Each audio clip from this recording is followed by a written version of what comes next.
Coming up in this week's Torah Pearls. Sacrifices.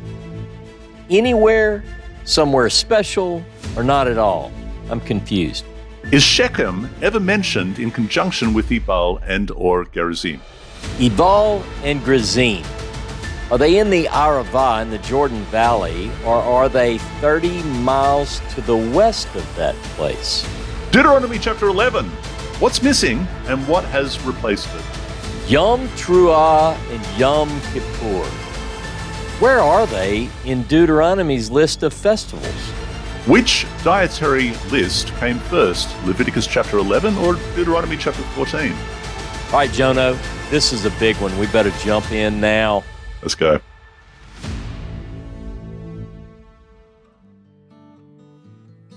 G'day, dear viewers, and thank you for your company here on truth2u.org. Once again, truth, number 2, letter u.org. I'm Jono Vandor, and joining me from the Horeb Institute all the way from Louisiana is the author of the Moses Scroll, Ross K. Nichols. G'day, mate.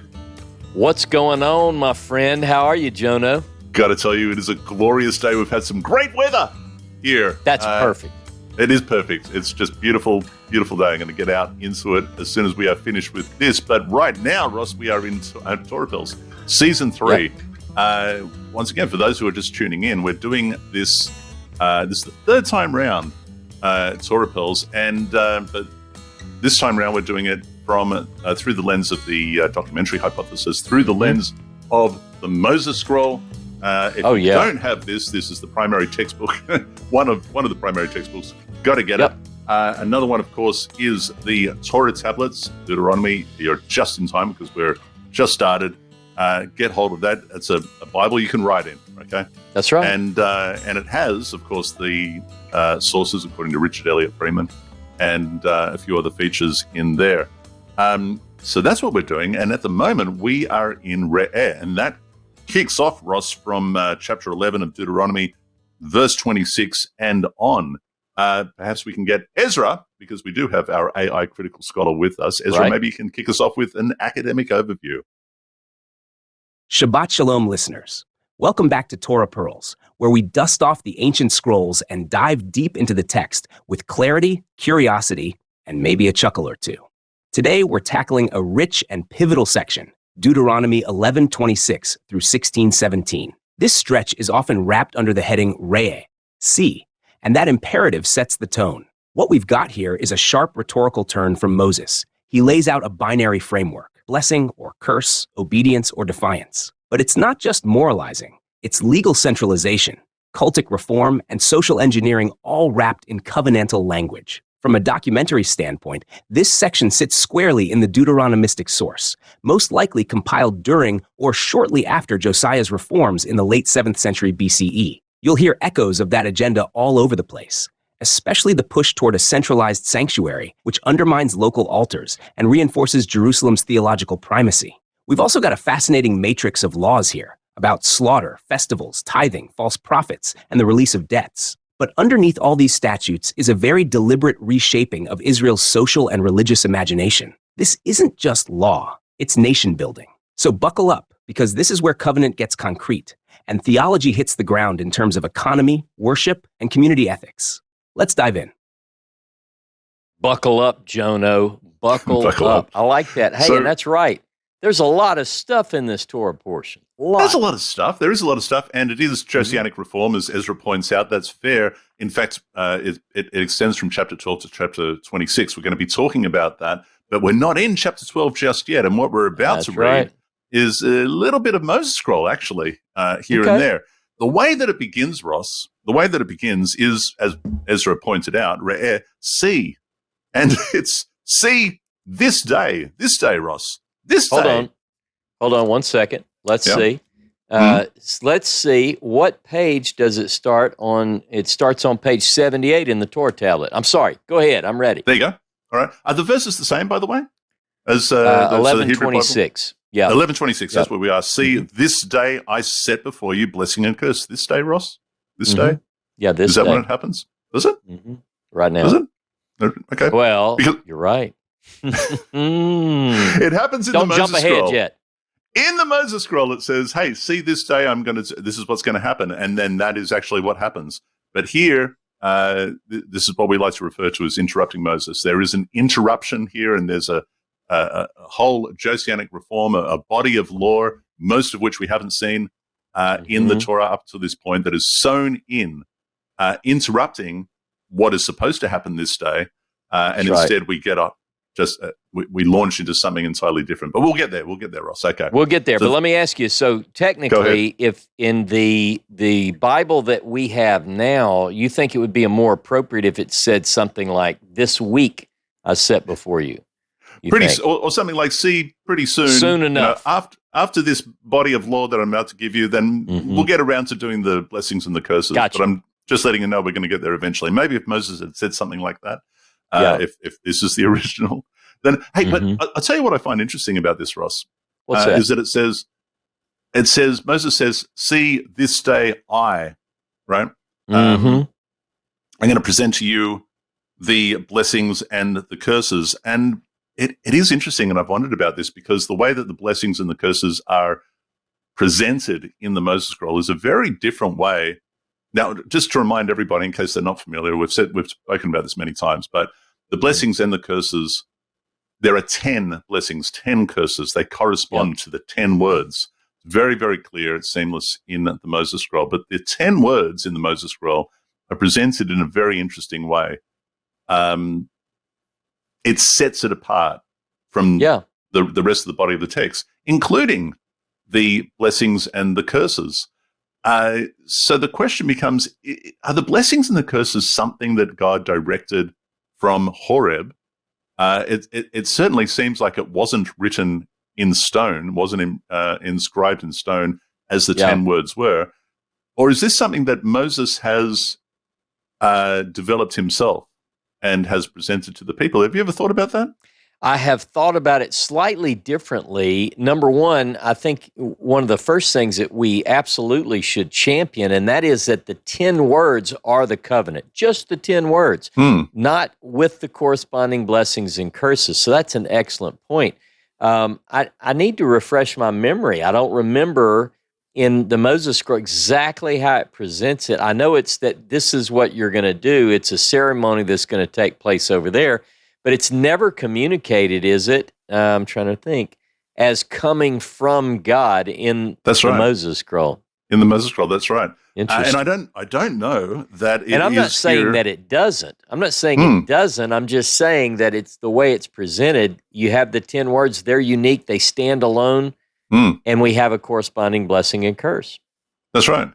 And it's interesting. So I wonder, and maybe we'll talk about this a little bit later, but I wonder if this is an outworking of the Shema that does come from Elohim, that says, you are to write them on the gates or the doorposts, the entrance of your land.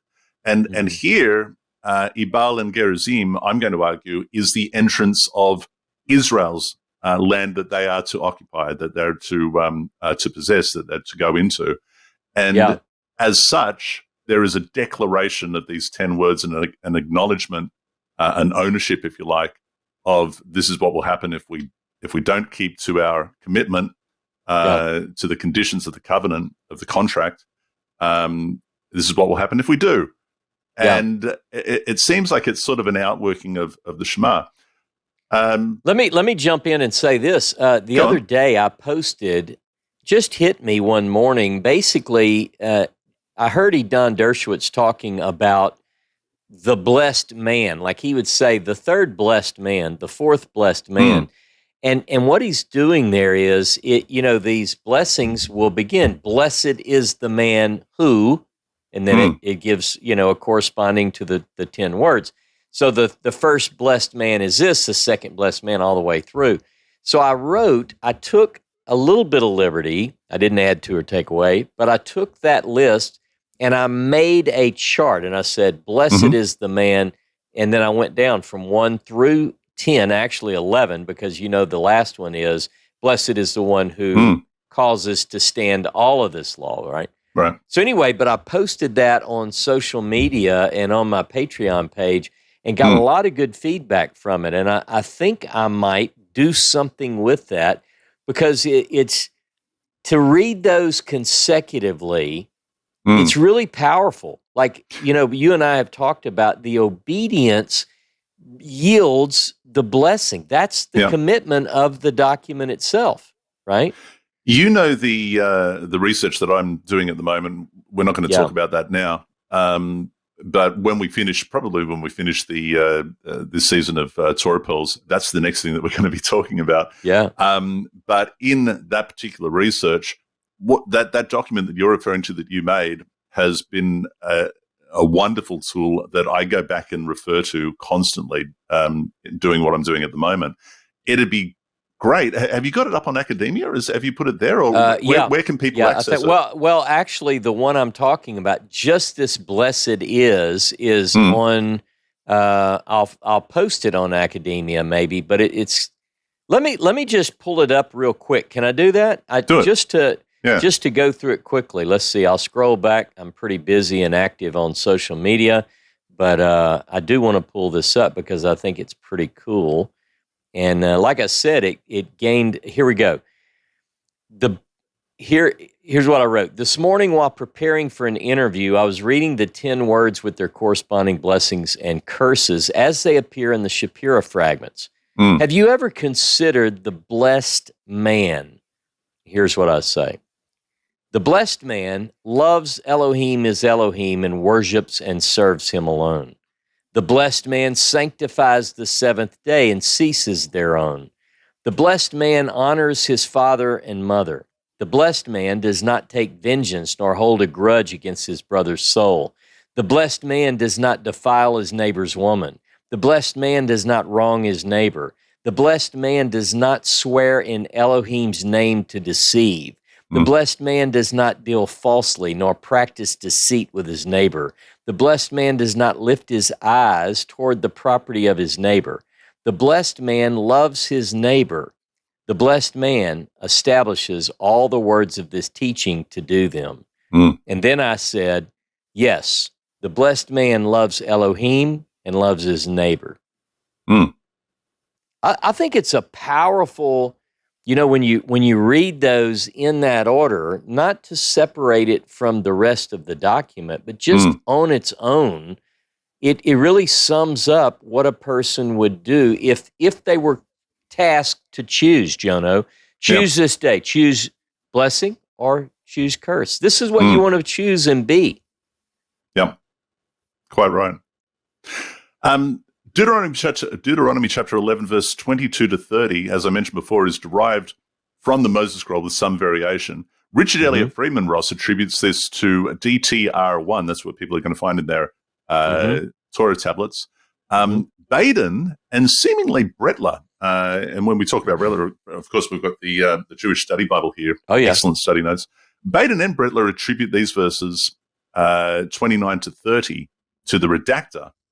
Brettler calls them an editorial intrusion. But interestingly, Ross, 29, let me read this to you. Then the Lord your God brings you into a land that you are about to enter and possess, and you shall pronounce the blessing at Mount Gerizim and the curse at Mount Ebal. Well, we know that's in the Moses Scroll, okay. Both are on the other side of the Jordan beyond the west road that is in the land of the Canaanites. That's what we're going to dwell in the Arabah near Gilgal by the terebinth trees of Moreh. And that's mostly within the Moses Scroll as well. So it is interesting. And in 1130, Ross, are they not across? Are they not across, Ross? Are they just I think they are. I think they are. It's almost, and we know not everyone agrees with this. The biblical account and the Moses Scroll, I mean, even if you just look at the biblical account, we know where they are. They're in Shittim. This is what's so interesting. And by the way, the prophet Micah knows this too, because in Micah chapter 6, verse 5, he talks about from Shittim to Gilgal. So here's the deal. It means you're at Shittim, you're on the east side. It's the last stop on the east side of the Jordan. And when you cross over, you're going to go right there to Gilgal. Gilgal? So this is part of the geography lesson. But it's almost like Moses is saying to an assembled group of Israelites, look, it's over there towards the going down of the sun. With the sunsets. Like, oh, I mean, yeah. So anyway. Yeah, we know where it is. It's right there. It's right so that's there. the question. Are we ready to ask the question? Are you ready to jump into where is Ebal and Gerizim? That is the question, because according to the text, as you just pointed out, it's right there. Turn around, right you can see it. Are they not there? I want you to go over there, and on that mountain and on that mountain, we're going to do this ritual, or you're going to do this ritual. It's not what is the today's view. It's not the tradition of today. Why is that? It's not the view of the Tanakh tour that we've been every year. In fact, until I read Don Dershowitz's book, I thought that you and I were going to the right place all the time. Now, go ahead. That's right. Tell us. Okay, so, well, I tell you what. Let's ask Ezra. Okay. I did an experiment, right? And I asked Google a question, and you Google cheated on Ezra. Google gave me the AI response, and the question, and it's a very interesting response. I'm going to read it in just a moment, but I'm very curious about Ezra's response. This is the question, Ross: is Shechem ever mentioned in conjunction with Ebal and or Gerizim? Excellent question, and very observant. In Deuteronomy itself, Shechem is never explicitly mentioned alongside Mount Ebal and Mount Gerizim. What we do get is a command to pronounce the blessing and the curse on these two mountains, and a geographic pointer by the terebinths of Moreh across the Jordan in the land of the Canaanites. Now, anyone familiar with the geography of the central hill country knows that Ebal and Gerizim flank the ancient city of Shechem. So, the association is implied, but never directly stated in the Deuteronomic text. From a documentary perspective, that's interesting. It suggests that the redactor, likely Deuteronomistic, was aware of the location, but perhaps deliberately avoided naming Shechem. Some scholars propose that this omission reflects an editorial bias. Shechem was a major cultic center earlier in Israel's history, think covenant renewals and Jacob's altar. But by Josiah's time, Jerusalem needed to be the only legitimate sanctuary. Naming Shechem might have lent it too much residual authority. So, yes, Ebal and Gerizim are geographically tied to Shechem, but the text plays coy. It's there, but just beneath the surface. Right. Now look, okay, all right. Ross. Okay. So Ezra has responded within the context of Deuteronomy rather than the Tanakh as a whole, which is fine. That's fine. Okay. Most of what he's saying there is it's fair. But the way that he ends, he says, oh, yeah, so yes. I love the way he begins. It's like he just took a sip of a nice cold beer. Anyway. Good question. And then he ends with, so yes, Ebal and Gerizim are geographically tied to Shechem. Are they? Are they, Ross? But well, that's the question we're going to get into. Go ahead. All right. Now, let me tell you, this is what I put to Google. I just threw it out to Google. I Googled, is Shechem ever mentioned in conjunction with Ebal and Gerizim? The AI response follows like this. It says, Shechem is never mentioned together. Oh, I'm sorry. Hang on a second. This is what it says. Okay, here we go. This is the response. You ready? Mm-hmm. Yes, Ross.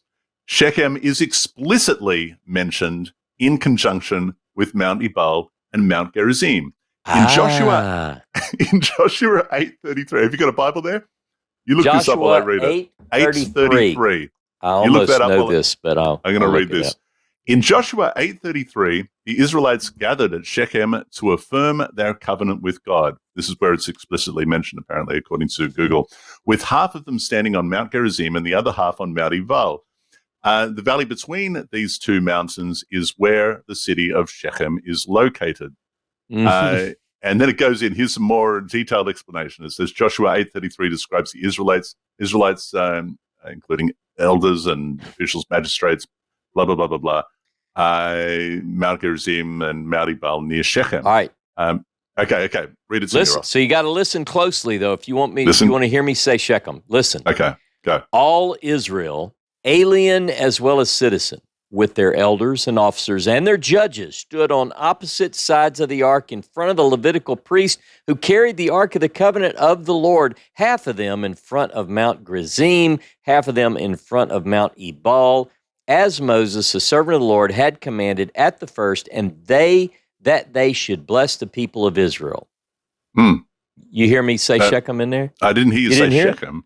I don't remember reading it, but it was a lot there. No, it's not there. It's not there. And this blows my mind. Whenever you search with this question, it will feed you back the assumption as if it is a fact.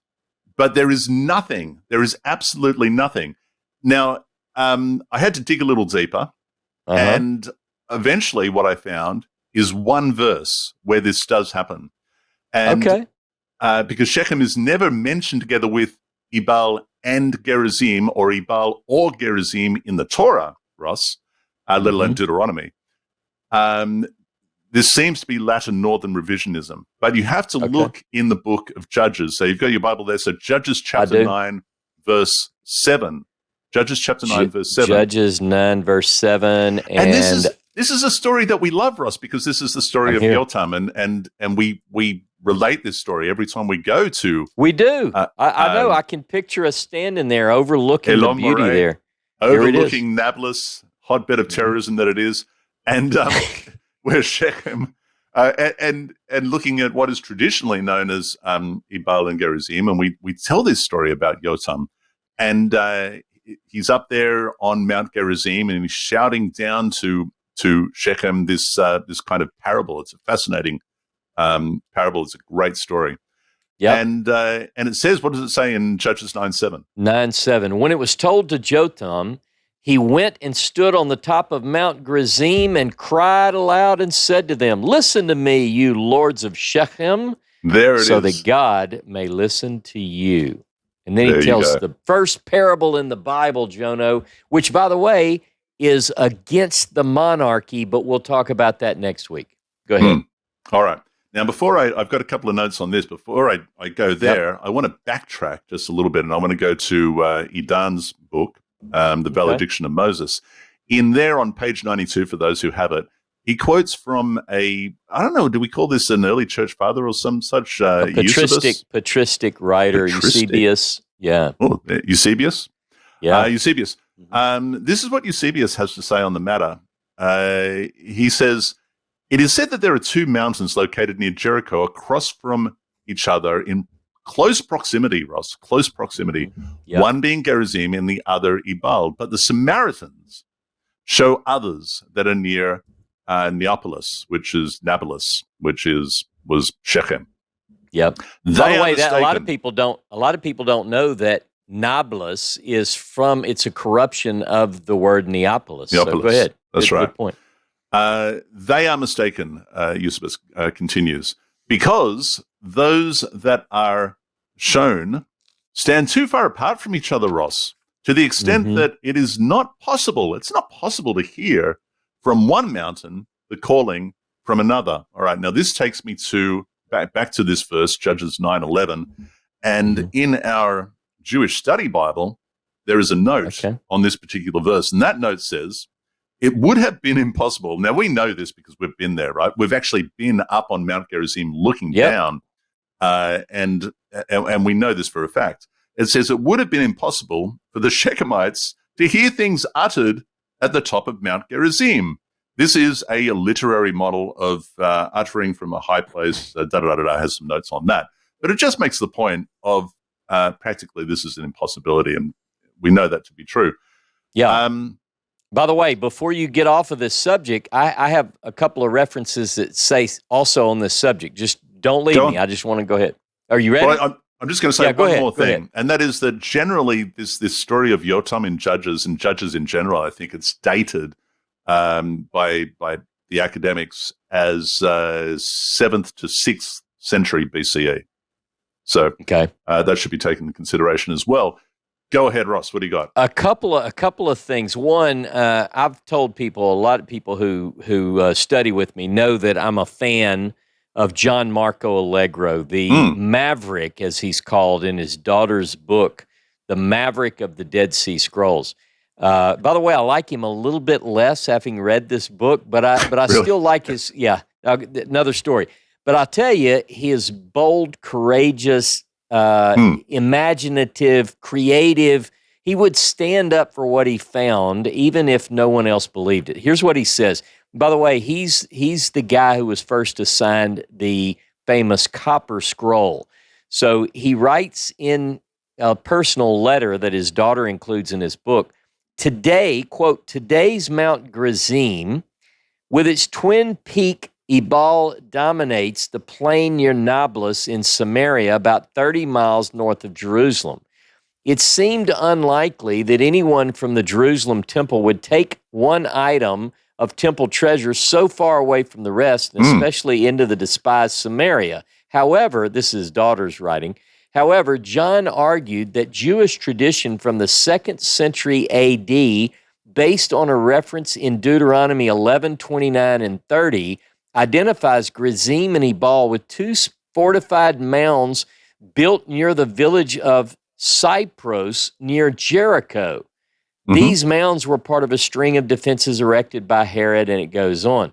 And then he comments more on it. But this, John Allegro was very big on, and by the way, in Dead Sea Scrolls and the Christian Myth, he says the same thing. He says, you're looking in the wrong place. If you're looking for the two, Gerizim and Ebal, it happens right there when they cross over. And I have one more reference, Jono. It's important. This is from Hanan Tigay, who wrote the book that got us started into all this Moses scroll stuff. His father happens to be Jeffrey Tigay, who is the man on the planet when it comes to Deuteronomy. Here's his commentary, the commentary by JPS on Deuteronomy. Here's what he says. Listen to this. On the passage in Deuteronomy where we're at in 11:29 or 30, that is in the land of the Canaanites who dwell in the Arava near Gilgal, he says the meaning of this part of the verse is uncertain. It seems to indicate that Mount Ebal and Mount Gerizim are in the Arava, the Jordan Valley near Gilgal, a city in the Arava. Now, notice what he says then. This is geographically impossible since Ebal and Gerizim are in the highlands some 30 miles west of the valley of that part of Gilgal. If the text is to make sense as it stands, we have to take the phrase, and he goes on to try to explain it. What people are forced to do, even our AI companions, is say, I know you say that the text says that Ebal and Gerizim, the mountain of the blessing of the curse, are right there. Moses can see them from the other side of the Jordan at Shittim, but that we can't be that because we know that Ebal and Gerizim are near Shechem, which we've already. So there, it's interjecting something that's not in the original. It's got us looking on the wrong hilltops, doesn't it? It's amazing, isn't it? And now everyone is saying, and we have to acknowledge this because everyone's saying, but they found Joshua's altar, Ross. They found Joshua's altar. You can see it there, and we've pointed it out when we go to Elon Did you not read the curse tablet, the lead curse tablet, Jono? That's right. Curse tablet. Curse, very curse, clearly curse, says, curse. That's right. Yeah, and that's what you do. There's all of this evidence. Well, is there? Is there really? To be fair, there is an old structure. It's clearly a structure up there on this mountain, but we don't know that it's an altar. We don't know that. We don't know exactly what purpose it served. Even if it is an altar, we're going to get into some stuff about altars all over the land. It could very well be an altar, and you know there's quite a bit on this, and our good friend Daniel Wright has done extensive research here, mainly working with the group that's associated, Adam Zertal, who was the one who first proposed, with the help of Zvi Konigsberg, I believe. They were trying to identify what this structure was. You and I have done a show on this. But anyway, long story short, there is a large group of people, primarily among fundamentalist apologists, who say, yes, that is Ebal and Gerizim. They're right there at Shechem. And you and I are looking at a mounting bit of evidence that suggests that that's later when people began to put it there. Yeah, and that's certainly my view at the moment. So it is, and I think you brought this to my attention, Israel Finkelstein, his opinion is that Ebal and Gerizim are on either side of the Wadi Kelt. Mm. And this makes a lot of sense to me, Ross. And Wadi Kelt is the Wadi, west of Jericho, what's known as Jericho today. So, and we've been up there. We've been up above there in Mitzvah Jericho, looking down. View. Oh, it's beautiful views, just beautiful.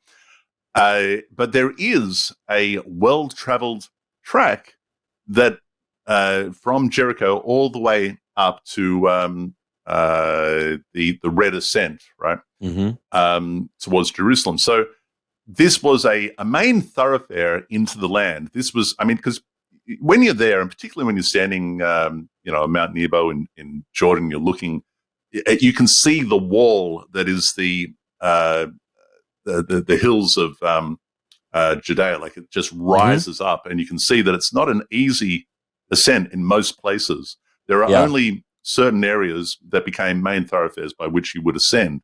And eventually these main thoroughfares would have tax stations at the bottom and all this sort of stuff, right? Malaya Krabim. So this is one of those. And it makes perfect sense, again, when you take into consideration the Shema. You're about to enter the land. This is the main thoroughfare into the land. So stop here at the gates of the land and declare the 10 words. The covenant. The covenants. Here, acknowledge them before you go in. It makes perfect sense to me that this is what they were doing. What are your thoughts on that? I absolutely agree. And it, like you said, it ties in with you shall put these. And remember, they're supposed to write it on stones and all of this.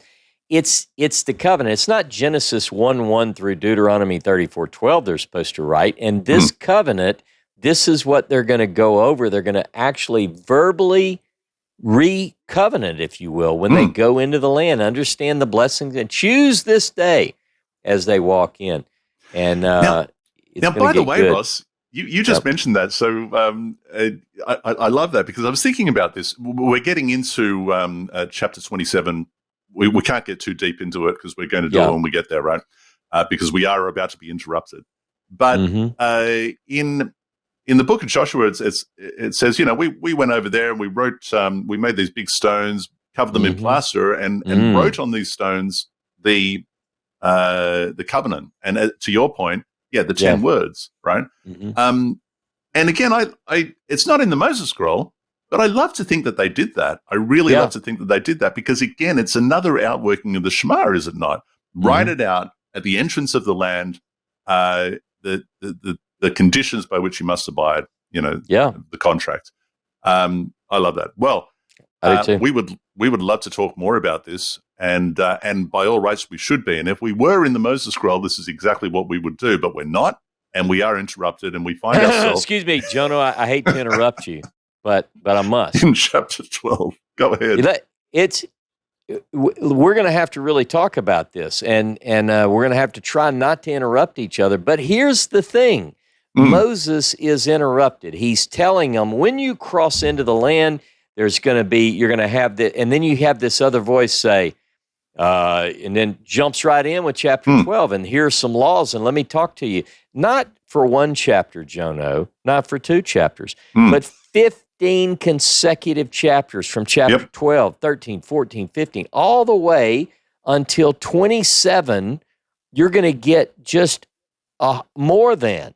Now, this is, Richard Elliott Friedman counted more than 100 laws in chapters 12 through 27 of Deuteronomy that appear nowhere else. Nowhere else. In fact, they are conflicting at times with legal material found elsewhere in the Pentateuch.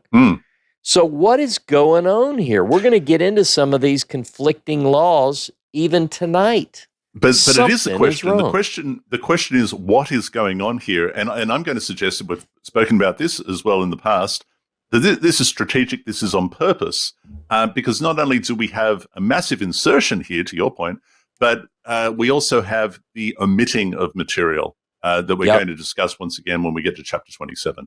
But just to mention it now, it is the blessed man that you read out earlier on. Blessed be the man who, blessed be the man who.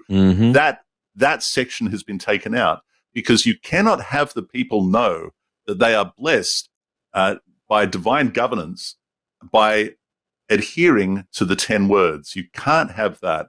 Instead, if you want to have a Josianic reform, you take that bit out and you insert this body of law that Josiah wants the people to observe, which includes centralization of worship and sacrifice and all of this sort of things. And so it begins. Go ahead. I was just going to say, you know what?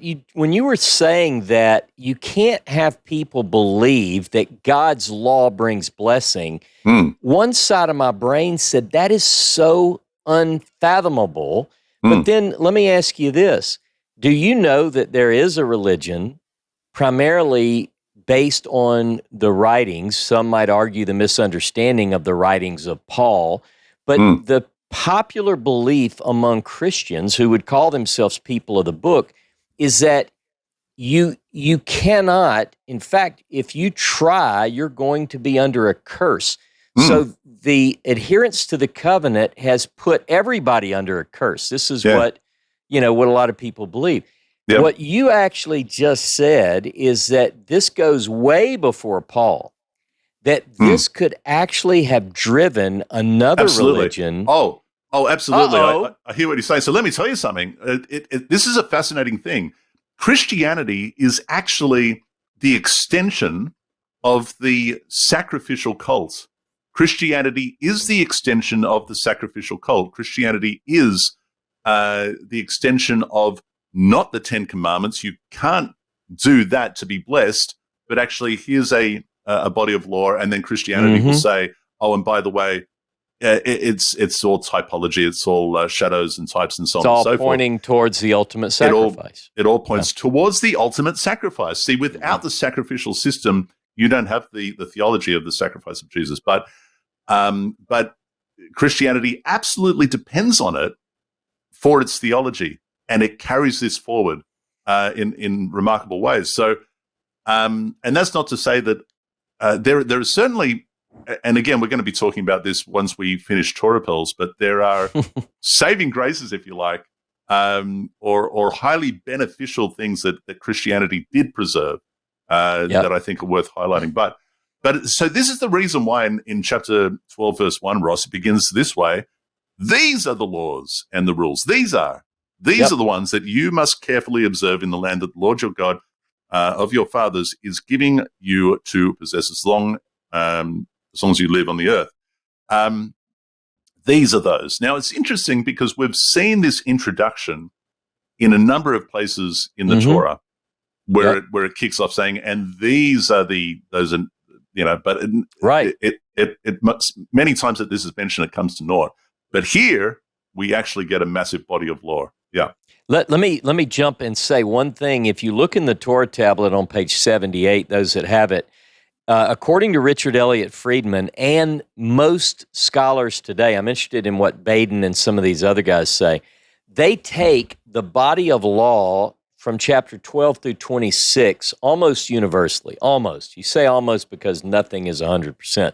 But almost everybody in the 19th century up until this day believe that this is a body of law called the Deuteronomy Law Code is what people have popularly labeled it. And it goes from, it's called DTN. So we talked about the different layers of the work of the Deuteronomist. And according to most, this was the original. This is where it all starts, that everything on either side of it sort of expands on this original law code. But so what they would say, scholars believed in the 19th century and so forth, that if you what did Hilkiah find? Well, Jono, he found the law code, chapter 12 through 26, and that this is what they believe. But you know what's interesting about when people tell me that there's no way that the Shapira Manuscript is real, and because some people believe that he wanted to please the scholars of the day and make it look academic, but the one thing that he would not have had missing in the Shapira strips if he faked them was chapter 12 through 26, because that was believed to be, we know this from reading Friedrich Bleek and other scholars of the time, Wellhausen, they all believed that was the earliest part of the law. So the manuscript strips of Shapira have none of that. And now we're finding out some scholars are beginning to question, and I've got a quote I'll read in a little while, where they say this is inserted. It's later. Go ahead, Jono. Right. So I just had a look again at Baden, and Baden for this 12 to 26, chapters 12 to 26 is all Deuteronomist, except for the exception of one verse, which is much later. We'll talk about it when we get there, but it's certainly not in chapter 12.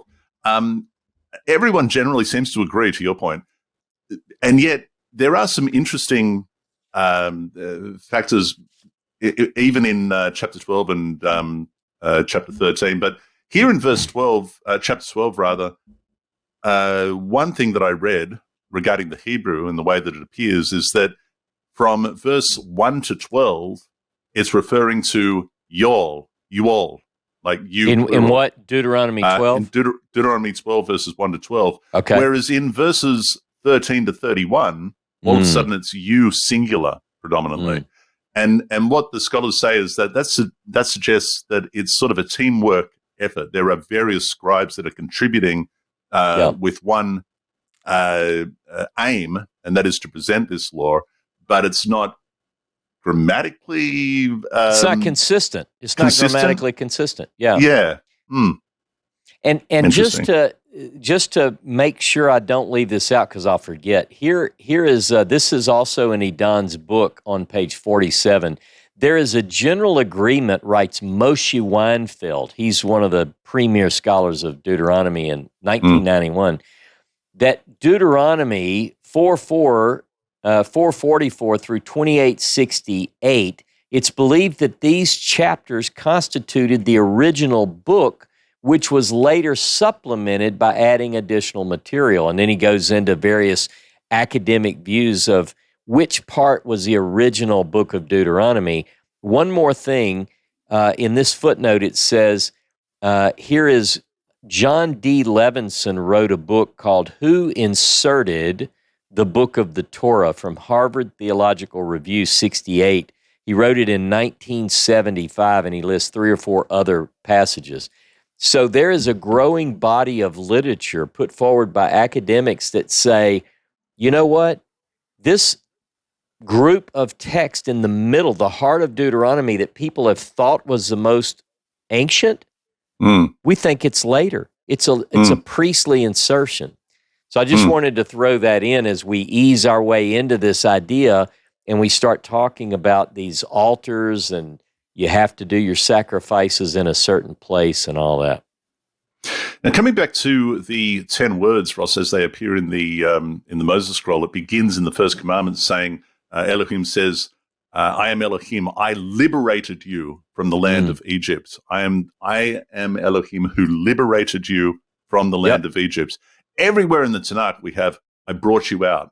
I brought you out. It's the difference between, as I've said before, geographical extraction and actually liberating a people, right?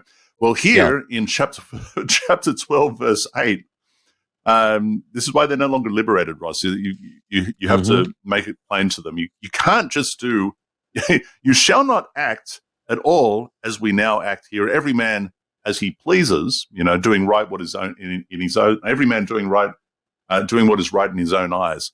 Don't be doing that anymore. You're not at liberty to do that anymore. You don't have that liberty. You are not free, because now, as it goes on in verse 11, you must bring everything that I command you to the site where the Lord your God will choose to establish his name, your burnt offerings and your sacrifices, your tithes and your contributions, and all the choice offerings, votive offerings that you vow to the Lord, and you shall rejoice, and you better be happy about it, Ross, before the Lord your God, with your sons and your daughters and with your male and female slaves, along with the Levite in your settlements, because he has no territorial allotment among you. Yeah. So there you go. That's where the liberty comes to an end, and this is where the institution becomes the priority, and you better pay your tax. Go ahead. You brought up something that I haven't thought about, and not that that's totally uncommon. You do it to me all the time, but this really struck me. This idea in verse 8, doing what is right in his own eyes. You know where that really comes in? Now think about this. It comes in the book of Judges. 2 times in the book of Judges, I don't have those verses right off the top of my head, but 2 passages I remember distinctly that it says that. And why is that, Jono? 17:6 and 21:25. All right, we're going to have a look at that. Let's think about this, because let me tell you this, and I know we've got a lot to go through, but I just want to mention the book of Judges is part of the Deuteronomic writer, or the school of writers, and what they're trying to do is get us ready for the monarchy. See, in the time of the judges, it was bad, Jono, despite the fact that later prophets say, I'll return the judges as they were at the first. The writer, the Deuteronomist, wants us to know judges are bad. Everybody, you know why? Because everybody did what was right in his own eyes. It's only good once you get a king. And right, and that's exactly what they say. Okay, yeah, so I'm ahead. glad you brought it up. So 17:6, and actually both of these say the same thing. It just says, back then, in those days, Ross, there was no king in Israel. Every man did as he pleased. Every man did what was right in his own eyes. Well, is there anything actually wrong with that? I mean, let's not forget there is, that they've according been given, to the Deuteronomist. There is, according to the Deuteronomy. Okay, to your point. So very good. I'm glad you brought that up. All right. So what else have we got here? Okay, look, there's centralized worship. We got to get centralized worship. You go ahead. Okay, so just to pick this up, we read a little while ago that you have this altar, and it's at Ebal, and it's, this is where the altar is, and everybody says altar, altar. And if you read through the biblical accounts, the patriarchs are sacrificing all over the place, if we believe the priestly pen.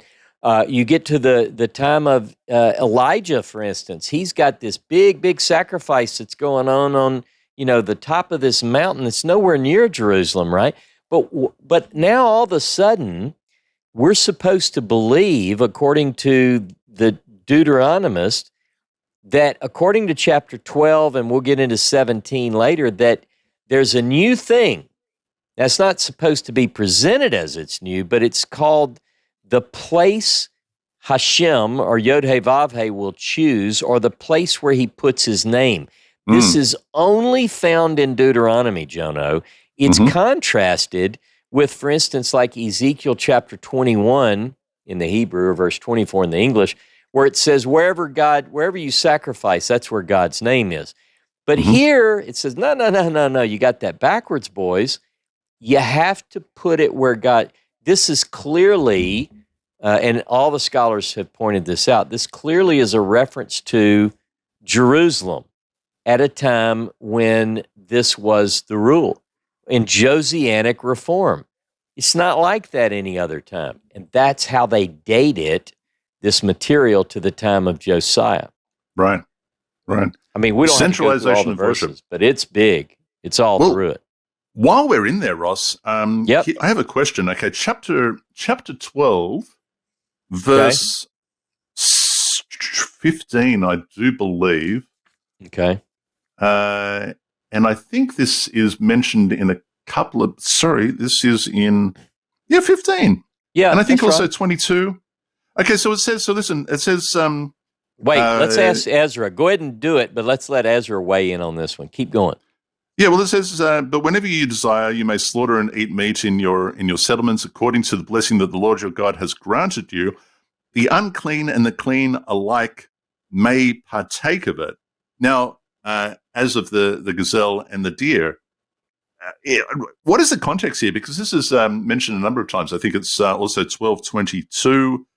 12:22. Eat it, however, as the gazelle and the deer are eaten. The unclean may eat it together with the clean. And also 15:22 says something similar.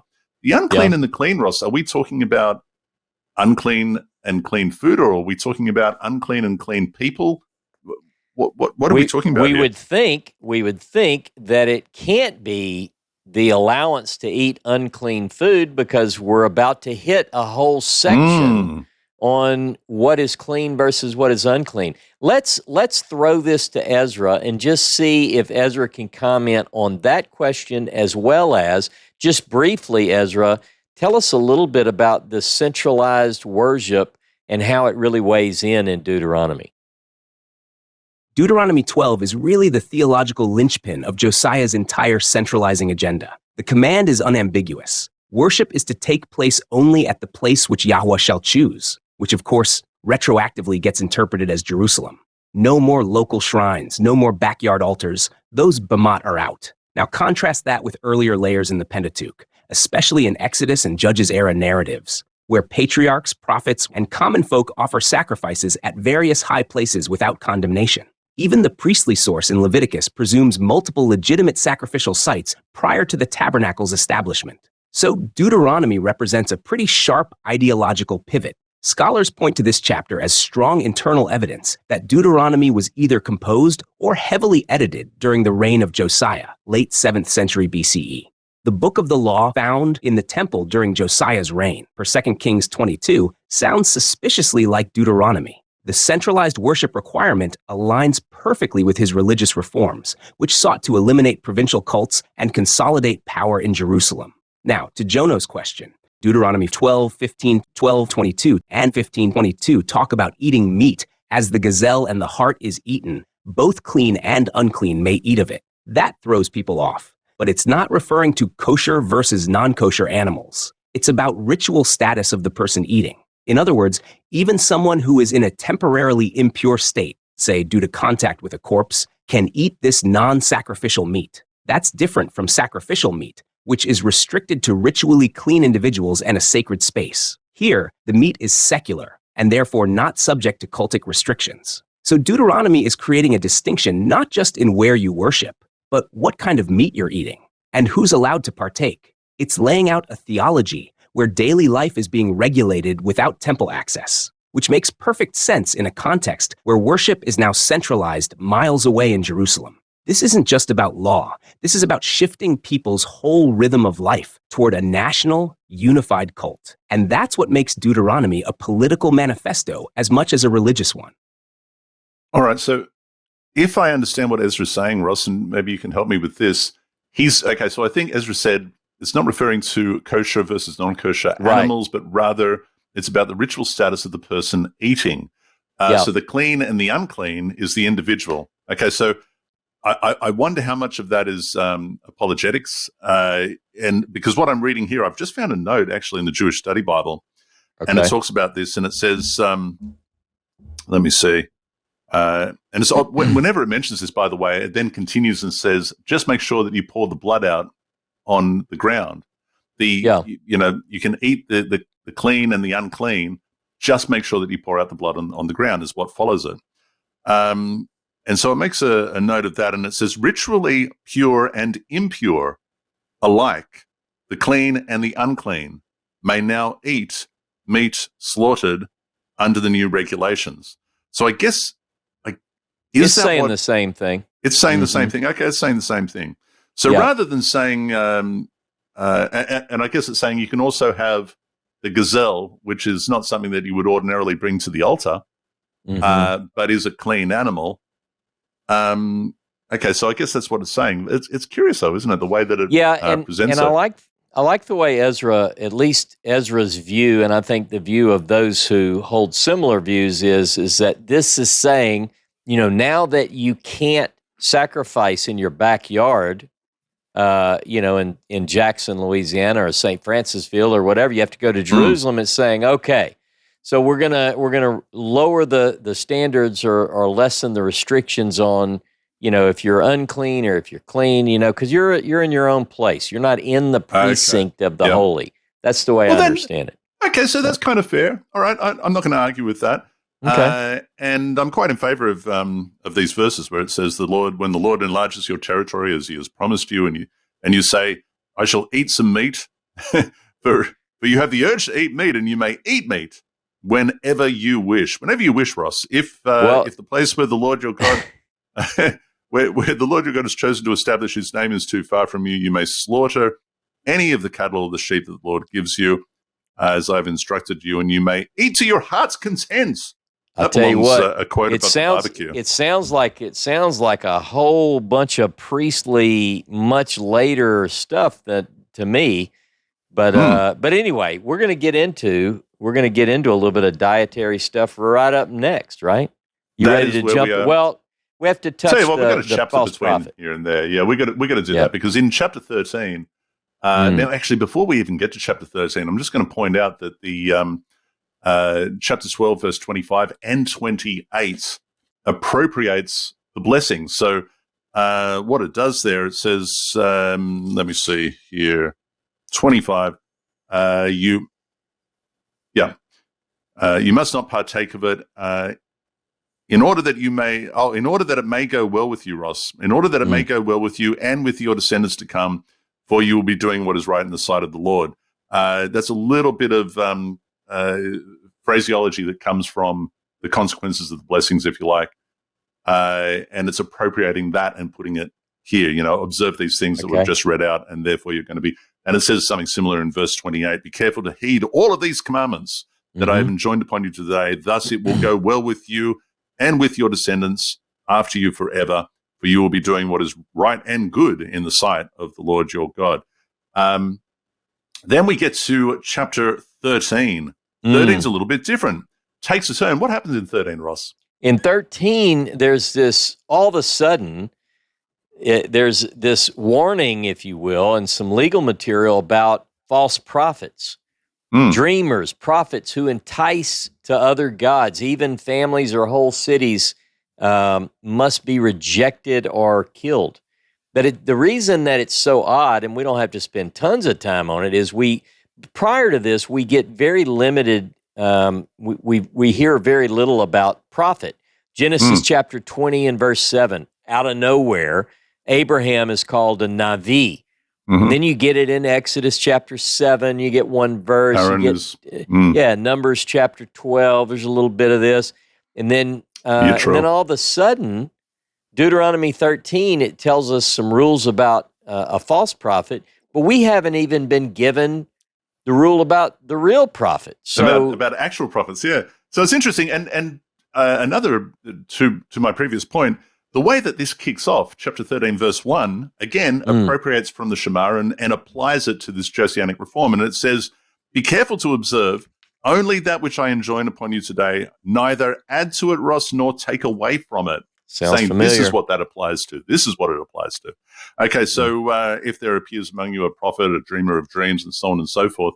And the thing that I find interesting about this is that chapter 13, verses 3 and 4, which says, if there's a dreamer or a prophet says to you, let us follow and worship another God whom you have not experienced, even if the sign or the portent that he named to you comes true, even if it comes true, Ross, do not heed the words of that prophet or that dreamer of dreams, that diviner, for the Lord your God is testing you to see whether you really love the Lord your God with all your heart and with all your soul. It is at odds with chapter 18. We're going to spend more time in chapter 18 when we get there. That's not this Torah portion, but in verse 20 to 22, what it says there is, but if any prophet who presumes to speak in my name, an oracle that I did not command him to utter, or who speaks in the name of other gods, that prophet shall die. And you might ask yourselves, well, how can we know? How can we know, Jono? That the oracle was spoken by the Lord? Well, this is the answer. If the prophet speaks in the name of the Lord and that oracle does come true, if it does come true, that oracle does not come true. If the oracle does not come true, that oracle was not spoken by the Lord. The prophet has uttered it presumptuously. You shall not stand in dread of him. But back here, it says in verse 3, even if the sign or the portent that he has named to you does come true, do not heed the words of that prophet or that dreamer, because the Lord is testing you. So it's a little confusing. A little bit confusing. I mean, and what happens if a prophet it creates says a catch-22, right? Yeah. Or if he says something that, let's say, it's going to come to pass in a few hundred years or something. How do you? Anyway, there's some questions. Or let's say the dreamer of dreams or the prophet says, hey, you better change your ways because otherwise this thing is going to happen. This judgment is going to come down upon you. and then the people actually do change their ways, and it doesn't happen. And the prophecy doesn't happen, does that mean that he's a false prophet? So between these two passages, there's kind of gets you going in circles a little bit. We're going to have to make sense of this when we get to Deuteronomy 18, hopefully. Now, speaking of making sense of things, last week we talked about a succession of words that are always in the same order. This is something that you brought up, and it's something that kind of appears in chapter 13, verse 4, as I just read out. Do not heed the words. So it says, you shall walk after Jehovah your God, fear him, keep his commandments, obey his voice, serve him, and cling to him. What verse? I'm sorry. This is 13, verse 4. Okay. Is that the way it is in the English? Well, let me look, because there's a difference. Now, if I look at the Torah tablet, I have both Hebrew and English.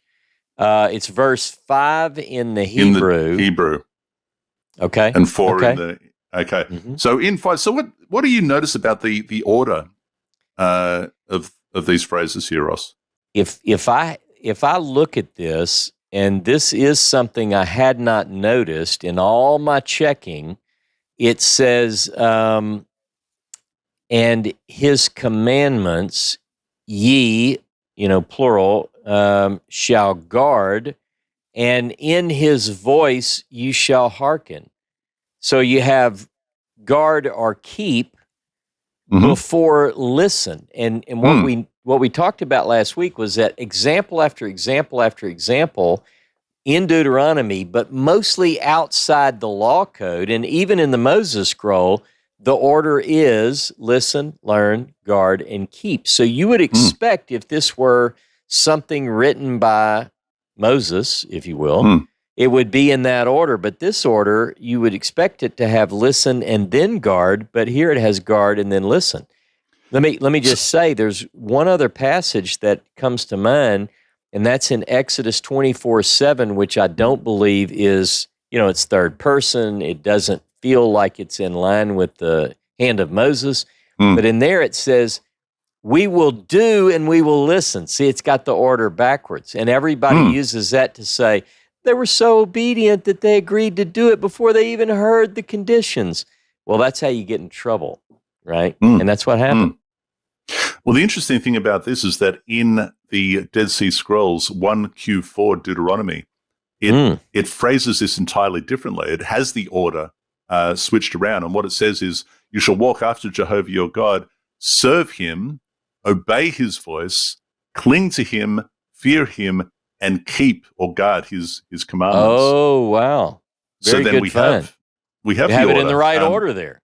Which one is original, Ross? We don't know. This is not derived from the Moses scroll. If we follow the Moses scroll in the first person material in Deuteronomy, the one that you just quoted from 1Q4, the order is right. That would make more sense. 13:16, Ross, my goodness, what do we do with this? Put all the inhabitants to the sword, or order all of them. Put all the inhabitants to the sword. If they've been women, following children. after another god, and we're talking about Israelites here, just go and wipe out the men, the women, and the children, to your point. And while you're at it, take out all the cattle too.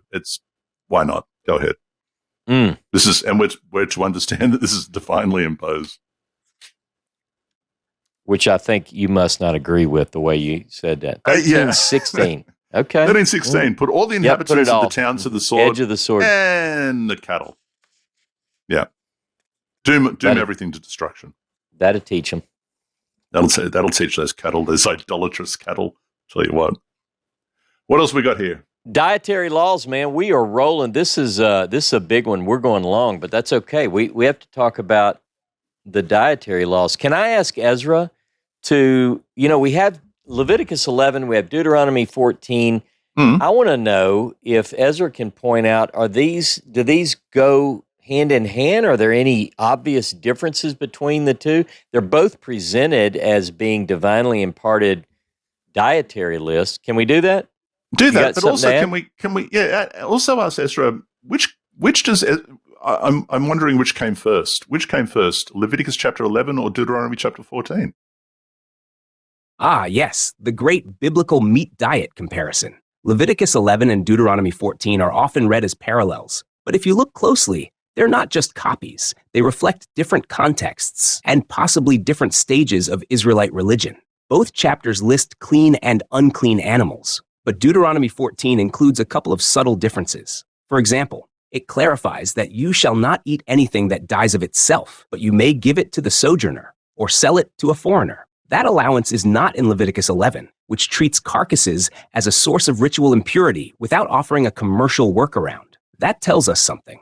Deuteronomy is less interested in ritual contamination and more in community boundaries and economic pragmatism. It distinguishes between Israelites and outsiders, but it doesn't enforce priestly purity codes as rigidly. As for which list is earlier, most scholars lean toward Leviticus 11 as the older priestly layer, probably from the exilic period or earlier, focused on holiness, purity, and the sacrificial system. Deuteronomy 14, on the other hand, is part of the Deuteronomistic reforms, likely later in composition, and more concerned with national identity, centralized worship, and what you might call a lay theology. In short, Leviticus says, stay pure because you are holy. Deuteronomy says, act distinct because you are chosen. Different voices, different agendas, and possibly different centuries. So when you're grilling that gazelle, or more realistically, your kosher steak, you're not just following a diet, you're participating in a centuries-long theological conversation. I'm confused. That actually confuses me. Not about the gazelle. The gazelle's delicious, but where he says that Leviticus 11 is the older passage because it is post-exilic as opposed to the Josianic reform of Deuteronomy. Is that it? I don't know how to. Can you elaborate on here's that? Here's the for deal. me? No, I can't. Okay. We'll let him do it, or we'll move on. Let's ask him. Ezra, you're going to have to qualify that. Make it make a little more sense.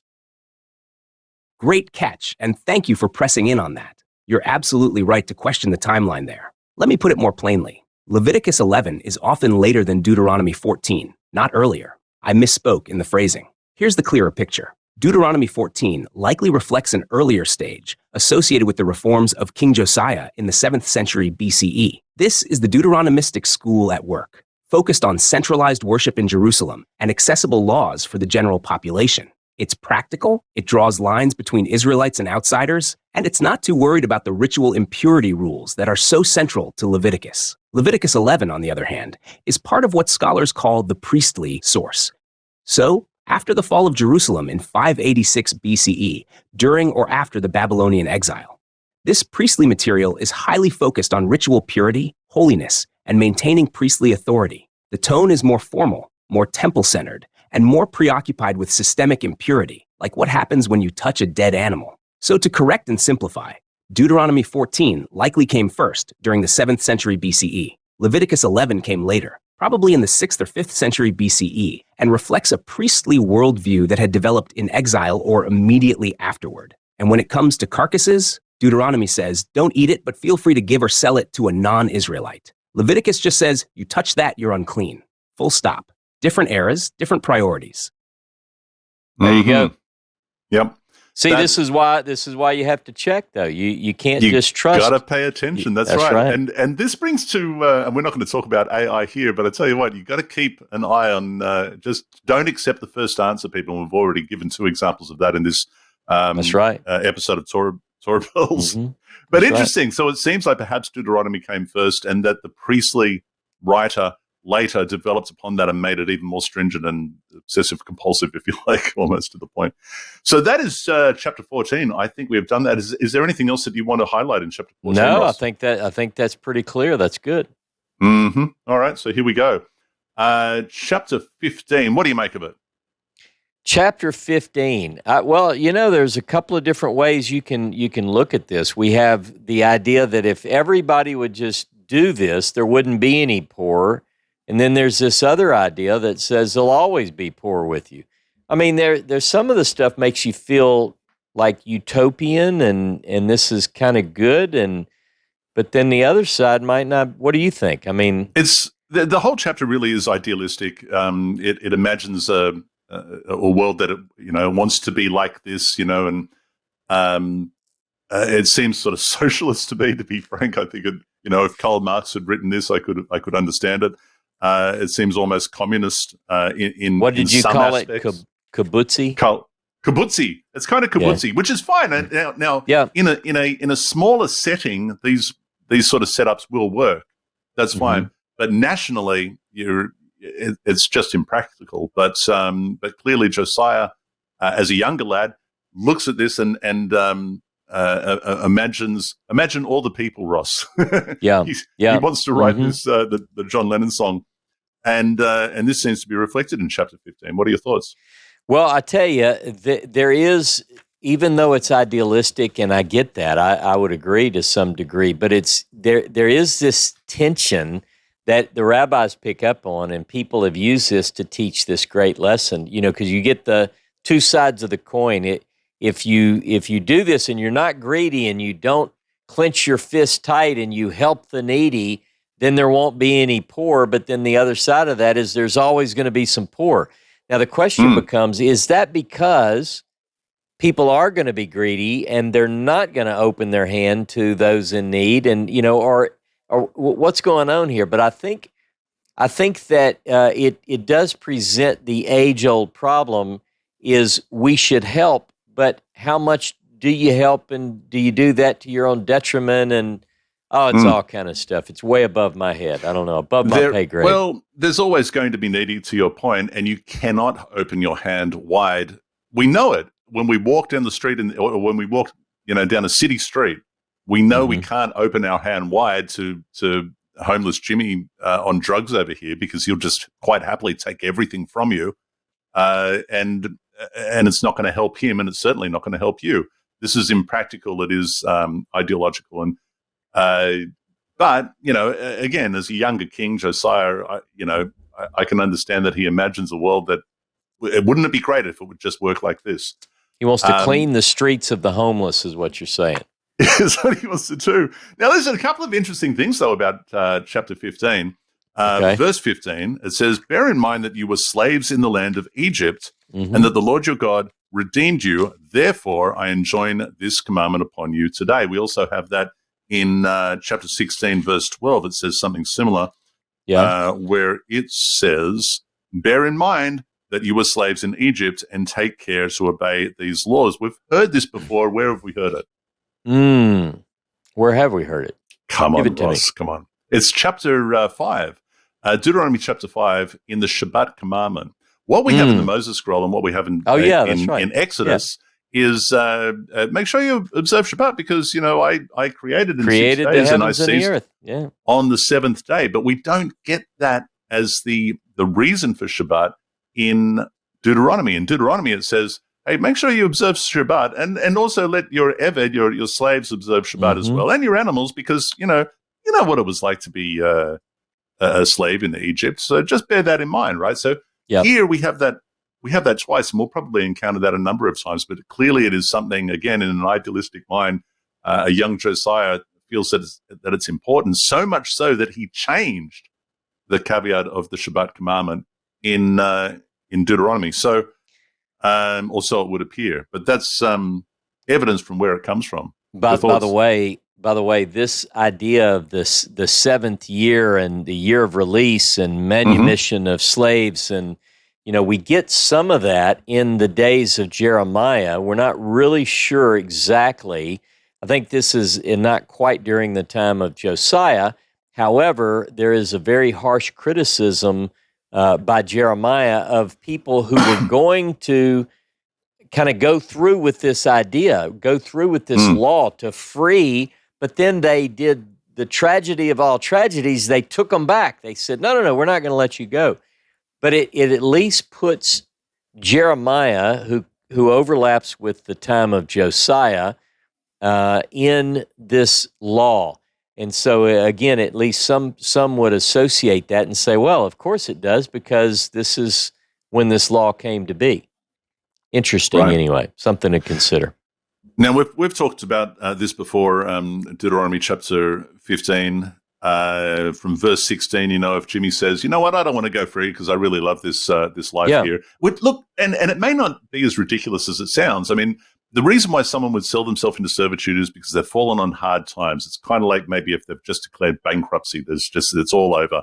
And in order to be able to secure shelter and food and clothing and security, your option is to sell yourself into servitude. And the person who takes you on with great responsibility as well, because you've got to afford them those things, right? And so this is the Eved. This is, in this context, the slave. But the slave might, after 6 years or whatever, go, you know what? This is better than I've ever actually had it. And I don't know that I'm going to be able to enjoy these luxuries off my own steam again. If I leave, I think I'd like to stay. Well, that's a big ask for the Eved's master. But if the master accepts that, then okay, so put an oar in his ear, and so on and so forth. But then it goes on and it says, Ross, but if you do set him free, right, do not feel aggrieved, for in the 6 years he has given you double the service of a hired hand. So that means that ordinarily, if you wanted a job done and you had to pay, a tradesman to do a job, it's going to cost you twice as much.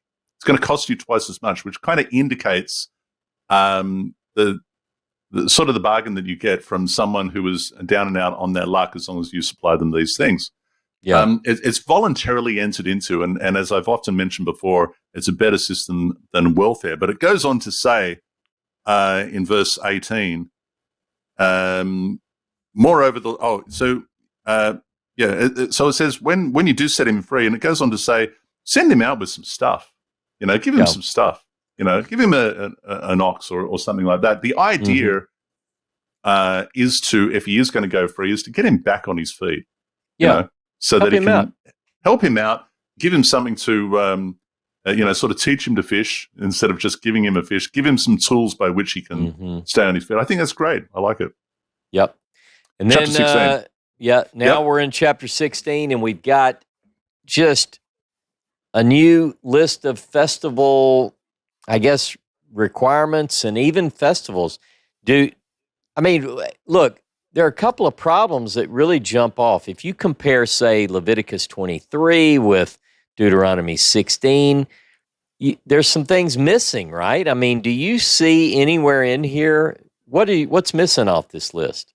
Looks like something's missing, right? Well, Deuteronomy? There's a couple of interesting things that happen in 1622. I think where you're going is that we're missing in the list of sacred days to observe. A couple of days, big days. We don't have Yom Kippur. We don't have Yom Teruah. Right. They're missing. But what we do have is Passover. We have Shavuot. We have Sukkot, I guess, is what it talks about. But within the Passover spiel, it says in 16 verse 2, and this is new information, you shall slaughter the Passover sacrifice of the Lord your God from the flock and from the herd. So ordinarily, or before this, we weren't able to offer from the herd, that is the cattle. Now we can, it would appear. All right. What else is different? Oh, here's something. Okay, so chapter 16, verse 8, Ross. Right. It says in verse 8, after eating unleavened bread, 6 days you are to eat unleavened bread. You shall hold a solemn gathering to the Lord your God on the seventh day. You shall do no work. In 4Q30, Deuteronomy of the Dead Sea Scrolls, interestingly, it says 7 days you shall eat unleavened bread, not 6. All right. Well, for those who want to keep it and they want to do it right, I guess you'd be better to eat unleavened bread for 7, eat an extra day rather than not, You know what I'm saying? You err on the side of caution there. That's all I'm saying. Well, the interesting thing about it is that you do actually have 7 days. We do that anyway because it says for the Passover sacrifice, unleavened bread. And then after that is the week of Hagamatzot. So it's 7 days of eating unleavened bread anyhow. So that makes more sense to me. But here in Deuteronomy, 6 days. All right. Okay. What else in chapter 16, Russ? Because we're pretty much there. Man, I tell you what, this is, by the way, just so people have it, if you want to look at other sources or other names for these festivals, these what we call pilgrimage festivals, you can go to, where are those other passages? In Exodus? Do you have those in your notes? Well, I was just going to say, I think Exodus only knows of the three. Leviticus chapter 23 is the one that gives you those additional days of Yom Kippur and Yom Teruah. But Exodus when we are 23:16, yeah, but when we go, that's right. So when we go to Nehemiah chapter 8, I do believe. Well, Nehemiah in general only knows of the three and doesn't know anything of Yom Teruah, nor does it know anything of atonement. So those two seem to be much later additions that would appear. Man, and we're going to get more into this as we get into this series. But I tell you, there are some. We've covered a lot this time about different possible placements of this material and when it came in, and we've had to question AI, Ezra, a couple of times. What else you got? That is all I have, Ross, unless there's anything else that you wanted to highlight. What do you got anything there, or are we going to one thing I have to say, Go ahead. One thing I have to say before we turn it over to Ezra is I have to say Shabbat Shalom. My family and I are going out of town. I'm not going to be able to host an after class today with our good, fine viewers. So I would encourage you to have a wonderful Shabbat without me. I very rarely get away with the family, but we've got something coming up, and so we're gonna be on the way. So otherwise, we'll see you next week. That's right. Like, subscribe, and comment. We love to read your comments, so put your comments down below. Next week, we are going to be in Shoftim, kicking off from chapter 16, verse 18. Hope you have a great week, and until then, Ezra, take us on out. Well, folks, that wraps up another episode of Torah Pearls. We've seen how Deuteronomy isn't just handing down laws, it's reshaping Israel's whole identity. From centralized worship to the daily meat diet, it's clear this text is doing more than preserving tradition. It's redefining it. Whether you're chewing on the clean and unclean distinctions or pondering why Shechem's left unnamed, remember, these texts weren't dropped from heaven fully formed. They bear the fingerprints of real people, real politics, and a very real struggle to draw the lines between holiness and identity. Thanks for joining us as we trekked through blessings, curses, gazelles, and covenantal nation building. Until next time, keep your hearts open, your texts close, and as always, Shabbat Shalom.